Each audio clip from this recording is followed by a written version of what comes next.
Welcome to the Real News Network. I'm Anton Woronczuk in Baltimore. Diplomats from Russia, US, Ukraine, and the EU met in Geneva to de-escalate the situation in Ukraine after several pro-Russian protesters in the east were killed by Ukrainian security forces. The meeting in Geneva has led to an agreement of amnesty for the protesters who occupied buildings in recent days, with troops withdrawn from borders and greater autonomy in the eastern regions. Defense Secretary Chuck Hagel has also said that non-lethal aid will be sent to Ukraine, and the White House has said additional sanctions have been readied in case the situation worsens. Joining us now to discuss the situation are two guests. Aleksandr Buzgalin is a professor of political economy at Moscow State University. He is also editor of the independent democratic left magazine Alternatives and is a coordinator of the Russian social movement Alternatives, author of more than 20 books and hundreds of articles translated into English, German, and many other languages.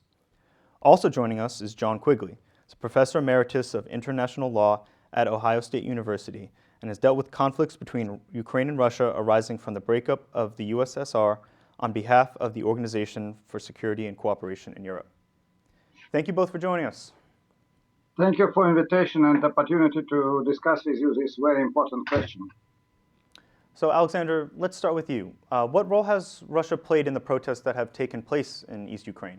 Is there any evidence that points to collaboration or support for the pro-Russian protesters by the Russian government, as U.S. officials have repeatedly claimed? I do not see any real political or economic forms of support and, of course, no support by military force. There is ideological support, cultural support, and mutual feelings of many Russians who are speaking and talking between ourselves, not only officially, in support of Ukrainian people who wants to have a federal system of organization of Ukraine, who want to have a real defense of human rights of Russian-speaking people. And this is not something special. This is just absolutely normal situation, typical for many countries in Europe. In Belgium, people who speak French can work together and live together and be in one democratic country with those who are speaking Flemish, and there is no big conflicts. There are two languages. Why in Ukraine it is impossible? This is only one aspect. There are some other aspects interconnected with threat of right being nationalist, even pro-fascist forces, and people in the east and south of Ukraine who were fighting against fascist troops during World War II, who has all this memory, cannot be together with these soldiers, militants, I can say even bandits who are real nationalists and pro-fascists and who has the flag, the symbols of direct fascists, Bandera, and so on. And we can understand this. I think position of Russian government is more or less neutral officially, and position of Russian people is real support, but not support by weapons, military forces, and so on. And I want also to stress the specific forms of self-organization of people in the south and east of Ukraine. This is ordinary citizens from villages, from small towns, from big towns, who are crossing streets, who are standing in front of tanks, in front of armed vehicles, who are talking with soldiers, and sometimes soldiers doesn't want to, not only to attack, but simply do not want to fight against them in any form. And there are a lot of evidences that armed vehicles and other guns and so on of Ukrainian army and soldiers, officers of Ukrainian army decided to support protesters because they understand them very well. So that's why the situation is not simple. It's Ukrainian officials, new Ukrainian officials who are sending troops, tanks, armed vehicles, and a lot of soldiers, officers with machine guns and so on against people who has maybe a few guns and who are protesting even without any military force now. There is no armed attacks from population against the Ukrainian army. So this is another type of confrontation that it is presented typically in the Western mainstream press. So, John, what's your take on what Aleksandr has just said? What role do you think the Russian state has played in exacerbating the situation in the east of Ukraine? Well, I think it's, as Alexander says, it has not been any kind of direct role, and there is significant sentiment in the eastern part of Ukraine that the Russian speaking population is at some risk. And I think much of what is happening there is locally generated. So can I add a little bit? Sure, go on. Go ahead, Alexander. I want to stress that inside these people who are occupying buildings and in different cities and towns, who are organizing protests, crossing streets, roads in the villages, there is very interesting system of mutual assistance, mutual support, and they stress slogans, and this is direct evidence which we received via internet. This is not official propaganda. There are signs. Please never destroy anything. We are not like peoples from Maidan. Maidan in Russia became symbol not only of mass protest but also symbol of destruction of buildings and dirty behavior of right wingers in Kiev. So we will save all equipment in official buildings. We will never destroy anything. It will be clean. It will be safe. And all people can work. There is direct support from ordinary people who are bringing food, who are helping to ill people who are sick. There are a lot of music, songs. So this is another atmosphere. This is atmosphere of peaceful but decisive protest of those who came to do it together, to defend their rights together. It's of course I do not want to make idealization. There are a lot of contradictions, negative tendencies. There are some elements of Russian nationalism, of course. But if we compare with Ukrainian nationalism and especially anti-Semitism among right-wing Ukrainian militants in Maidan, it will be much, much less in among protesters who are defending the rights of Russian-speaking population and not only. So I think if we tell in general that the requirements are very simple, federal model of Ukraine. It's not something destroying country. It's not something destroying state. It's not something destroying democracy. This is absolutely democratic and even useful for development of democracy. First. Second, equal rights for the Russian and Ukrainian language in the east of Ukraine, where majority of population is a Russian-speaking population. Absolutely democratic norm. Defense of Russian-speaking population and support of self-organization. If Maidan people could make self-organization and occupy building and bring their government to their building, why it's forbidden for the people who are doing the same in the east? They're doing absolutely the same as people in Maidan in Kiev 1-2 months before. The model of actions, the idea of actions is simple. We do not want to have those who came from above. We want to make our authorities from below. This is normal democratic agenda.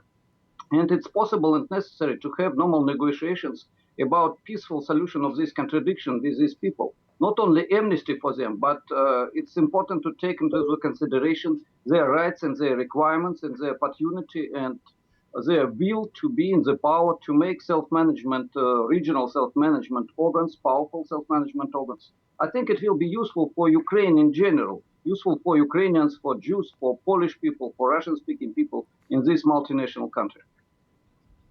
So part of the agreement in Geneva included plans for greater political autonomy for the eastern regions. John, do you think greater autonomy or federalization are enough to resolve the political crisis? What would you recommend as solutions to the conflict there? The agreement does call for a constitutional process in Ukraine that will involve a broad national dialogue.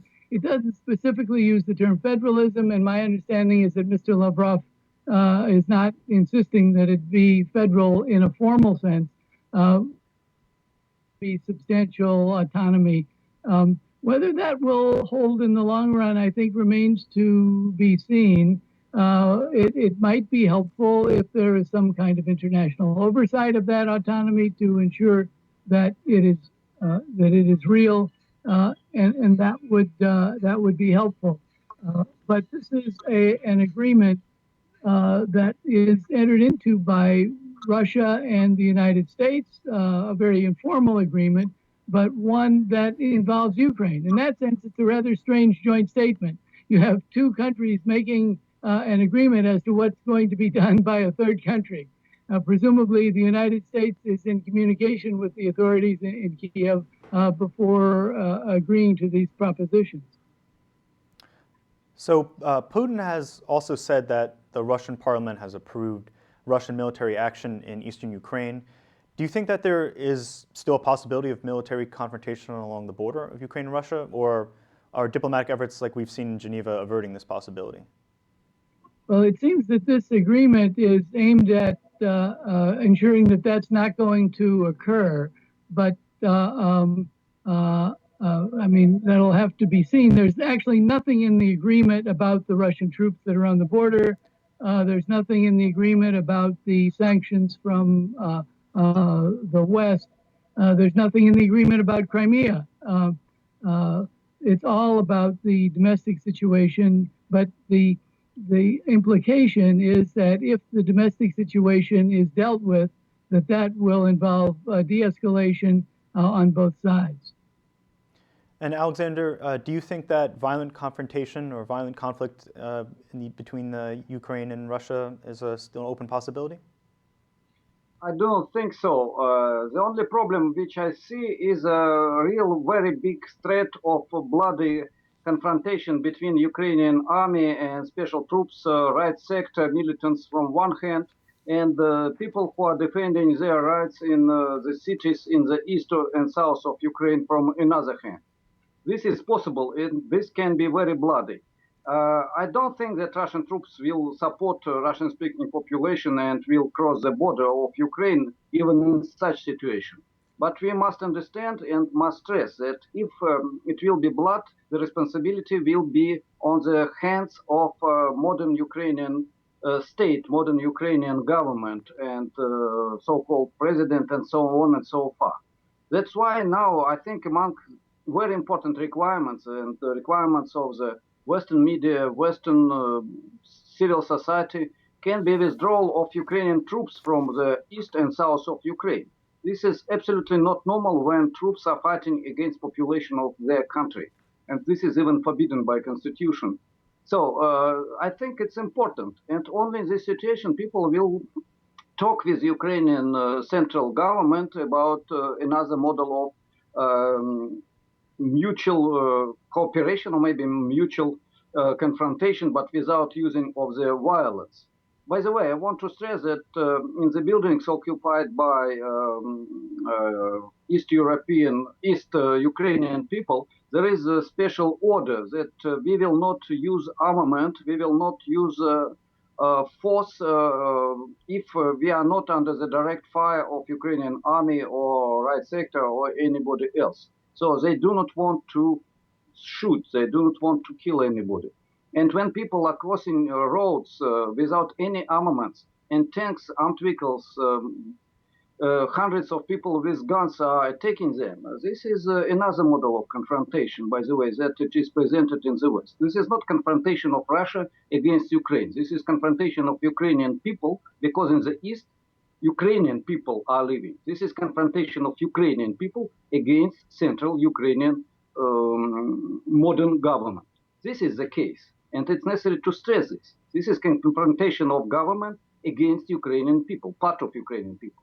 And if we tell that these people are separatists, this is a negative connotation. And separatists are people who are destroying something. I want to say that people in the east of Ukraine, with all contradictions of this movement, are people who are defending their normal human democratic rights. And if it tells that in the east of Ukraine, Russian-speaking population is defending their human rights, and central government wants to attack these human rights, it will be absolutely another connotation, another model of explanation of the situation than if we use standard words of modern Ukrainian officials and many Western mass media. This is a democratic new government of Ukraine, or so-called democratic new government of Ukraine, is attacking those who are separatists, who are criminals, who are terrorists, and this is anti-terrorist operation. This is not anti-terrorist operation. This is direct violence against people who wants to realize their democratic rights. That's it. All right, Professor Aleksandr Buzgalin, thank you so much for joining us. Thank you. And Professor John Quigley, thank you so much for joining us. Thank you. And thank you for joining us on the Real News Network.